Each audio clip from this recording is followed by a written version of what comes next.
Morialta. Thank you, sir. My question is to the Minister for Education, Training and Skills. Will the government resolve the EB agreement with the Teachers Union this year? Minister.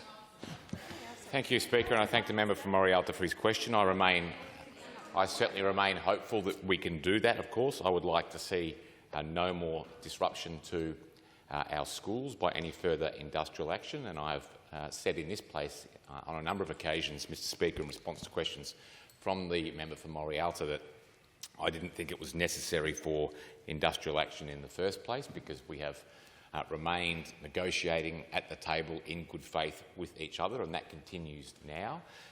There is indeed not even a disagreement, which is uncommon, I think, in these enterprise bargaining negotiations. There is no disagreement on what the priorities should be. We have said from the outset that our teachers need to be paid more. There is no doubt about that.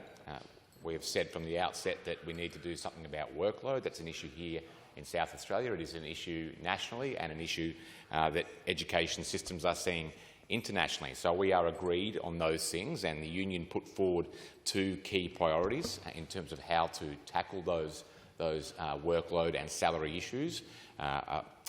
Pay rise, which of course is one of the issues that we are not in agreement on, and an increase in non-instructional time, which we are now agreed upon in terms of the quantum, 1 hour. What we are not agreed upon is how quickly that can be rolled out. But we have made 3 offers in pretty quick succession since the 21st of July, Mr Speaker, when the union officially lodged its log of claims. Since then we have made 3 offers. We have moved our position, increased the total package on each of those 3 occasions. The first was a record, the second surpassed that, and then the third again. And of course, what I need to be able to do, and what the government needs to be able to do, is be able to look the workforce in the eye and tell them that the things we are committing to as part of the enterprise bargaining agreement are things that we can actually deliver. Now, a salary increase of 8.6 in the first year and 5.5 after it was clearly not achievable. The union has now moved its position on salary, but we remain in a disagreement around how quickly the extra hour of non-instructional time can be rolled out. And the reason that is a complex thing to do is twofold. Of course, in order to increase non-instructional time by an hour without reducing the amount of class time that students actually get, we need to backfill the teacher who goes to have an extra hour of non-instructional time. That requires additional staff. In the example of an extra hour per week across the system, more than 500 teachers. Now, of course, when we look at the premise of the union's enterprise bargaining claim here, it is around a national teacher shortage crisis. Fortunately, here in South Australia, we have protected ourselves against that, and the election commitment to the Malinaskis Labor government made around increasing permanency is certainly a key part to that, but we do have about 60 vacancies at the moment. Fortunately, nothing like the eastern states, but nonetheless, that is certainly an issue. Order. Member for Hyson, it's not the moment for a soliloquy. The minister has the call. Order. Order. Order. Minister. Order. So, of course, we have committed to a 7-year rollout because we believe that is what is achievable in terms of recruiting the workforce to actually be able to backfill those teachers and deliver an extra hour of non-instructional time without reducing class time. We are still at the table, still hopeful that we can come to a resolution without further industrial action, without further disruption to our education system. Order. Order. Member for Morialta. So my question is to the Minister for Education, Training and Skills. Can the Minister confirm there have been no reported examples of the use of AI during the SACE exams over the last 2 weeks? Minister. Well, thank you, Speaker, and I thank the member for Morialta. I'm not aware of any. I assume that what the member for Morialta is getting at here is that there has been some inappropriate use of AI to achieve or gain some kind of unfair disadvantage in those exams. None have been reported to me. I'm happy to go away and ask a question around whether or not that has occurred. it's fantastic being lectured to by the member for Flinders about anything to do with intelligence, artificial or otherwise, but there you go. Order. It's amazing. Order. Minister has the call. But yeah, this... Minister. Well... Order. No, listen up. Yeah. But it does go to highlight, I think, Mr. Speaker. Order. That was off the record. Okay. Minister, I think you'll find it's not. Order. Minister has the call. Mr. Speaker, the complications that AI will pose for not just society but the education system. And despite the fact that we have taken a different position here in South Australia with trialling our own version of ChatGPT, which we co-designed with Microsoft, which has a whole lot of other extra security protocols built in to make sure it is safe, and we have done that because we accept that whether we like AI or not, and I am certainly of the position that there are upsides and lots of downsides, we need to teach our young people in our schooling system how to use it safely. We need to teach them what those pitfalls are, because I am certainly of the opinion that one of the measures of the success of any education system is how it prepares the young people who exit it for the world that will greet them. And the world of today, let alone the world of tomorrow, has AI as a very keen and important part of it.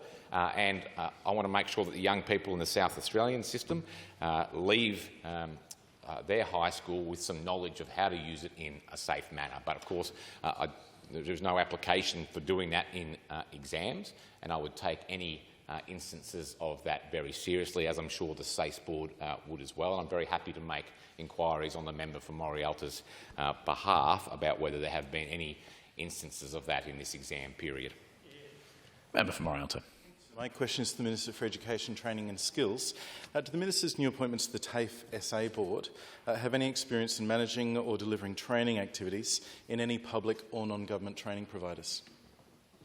Minister. Well, I would have to have a look at that. I think the appointments that we have made are important in terms of this government delivering on the commitment it made before the election to rebuild TAFE, which of course is important even in the vacuum of the national skills crisis that we are facing at the moment, but even more so, I think, given the opportunities and challenges that face the state around building the workforce we need for things like AUKUS and things like hydrogen, and we know that we need TAFE to be a really important part of that. I'm happy to come back to the member for Morialta about it, but there were some very famous appointments, of course, from the former member for Skills to the Construction Industry Training Board, of course. So, it's does strike me as a bit rich. It does strike me as a bit rich if we have member for Flinders. People that we appointed. Order. Member for Flinders.